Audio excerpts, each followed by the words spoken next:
आज की एक बड़ी खबर यह है कि पहलगाम आतंकी हमले को लेकर लश्कर-ए-तैयबा के चीफ और पाकिस्तानी आतंकवादी हाफिज सईद के खिलाफ जम्मू की स्पेशल NIA कोर्ट ने एक गैर जमानती वारंट जारी कर दिया है।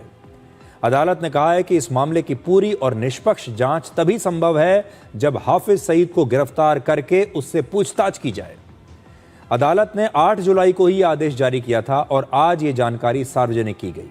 पिछले वर्ष 22 अप्रैल को आतंकवादियों ने जम्मू कश्मीर के पहलगाम में उनका धर्म पूछकर 26 लोगों की हत्या की थी। आपको याद होगा, भारत इसे भूल नहीं सकता। 6 जुलाई को NIA ने अपनी सप्लीमेंट्री चार्जशीट में हाफिज सईद को भी इस हमले का मास्टरमाइंड बताया। इस समय हाफिज सईद पाकिस्तान में कहीं छिपा हुआ है और वो पाकिस्तान के ही पंजाब प्रांत के सरगोदा शहर का रहने वाला है। इसलिए भारत सरकार की सबसे बड़ी चुनौती हाफिज सईद को पाकिस्तान से भारत लाने की होगी। हमें यह सुनिश्चित करना होगा कि हाफिज सईद भारत की जेल में आए। हाफिज सईद के खिलाफ गैर जमानती वारंट जारी करना इसी प्रक्रिया का एक पहला चरण है।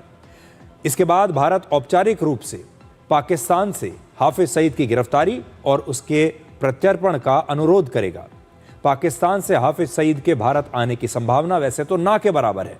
पाकिस्तान ने अब तक भारत के कई मोस्ट वांटेड आतंकवादी जैसे मसूद अजहर और दाऊद इब्राहिम को आज तक कभी हमें सौंपा नहीं, इसे भी नहीं देगा। इसके बाद NIA हाफिज सईद को एक भगोड़ा घोषित करने की प्रक्रिया शुरू करेगा। लेकिन वर्ष 2024 में लागू हुए नए कानून के बाद अब हाफिज सईद को भारत लाए बगैर ही उसके खिलाफ भारत की अदालत में मुकदमा चलाया जा सकता है और इसे कहते हैं trial in absentia.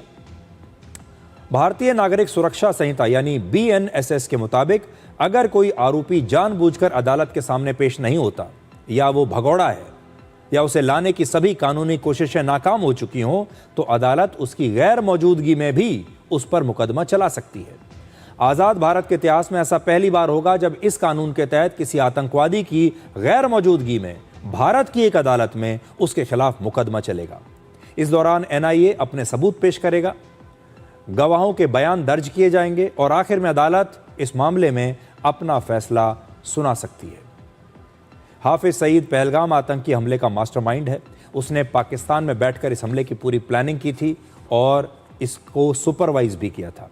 Hafiz Saeed ने लश्कर-ए-तैयबा के एक आतंकवादी साजिद जट की मदद से पहलगाम आतंकी हमले को कंट्रोल किया था और साजिद जट भी इस समय पाकिस्तान में ही कहीं छिपा हुआ है। ये उसकी तस्वीर है। हाफिज सईद के आदेश पर ही 3 पाकिस्तानी आतंकवादियों ने पहलगाम में धर्म पूछकर 26 लोगों की हत्या की थी।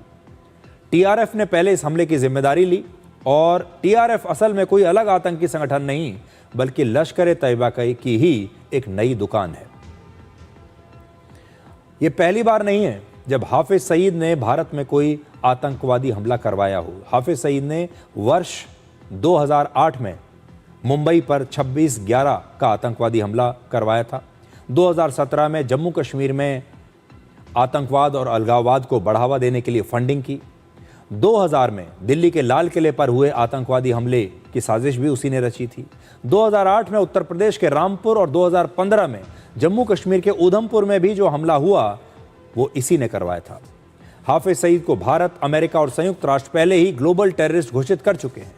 कुल मिलाकर भारत सरकार ने ऐसा कानूनी रास्ता बना दिया है जिससे किसी आरोपी की गैर मौजूदगी में भी मुकदमा चलाकर उसे सजा दी जा सकती है और हो सकता है कि भारत की अदालत उसे सजा-ए-मौत दे दे। अब पाकिस्तान में बैठा कोई आतंकवादी सिर्फ इसलिए कानून से नहीं बच पाएगा क्योंकि वो भारत में नहीं है और पाकिस्तान में जाकर छिप गया है। पाकिस्तान अगर आतंकवाद को वाकई खत्म करना चाहता है तो वहां की सरकार को हाफिज सईद, मसूद अजहर और दाऊद इब्राहिम जैसे आतंकियों को भारत को सौंप देना चाहिए। लेकिन पाकिस्तान के फील्ड मार्शल असीम मुनीर इन्हें अपने ही देश में पाल पोस कर बड़ा कर रहे हैं और आतंकवाद के खिलाफ लड़ाई का दावा कर रहे हैं। अब असीम मुनीर का नया आरोप यह है कि अफगानिस्तान जो कुछ भी इस समय कर रहा है पाकिस्तान के खिलाफ वो सब कुछ भारत के इशारे पर कर रहा है। यानी वो ये आरोप लगा रहे हैं कि अब भारत और अफगानिस्तान मिल गए हैं और ये मिलकर पाकिस्तान के खिलाफ साजिश रच रहे हैं। अफगानिस्तान से पाकिस्तान का सिर्फ एक मुतालबा है कि वह हिंदुस्तान की ईमा पर फितना अल ख्वारिज और फितना अल हिंदुस्तान की पुष्पनाही बंद करे और अपनी सरजमीन पर दहशतगर्दी के मुराकज़ और अमाज गाहों का मुकम्मल खात्मा करे।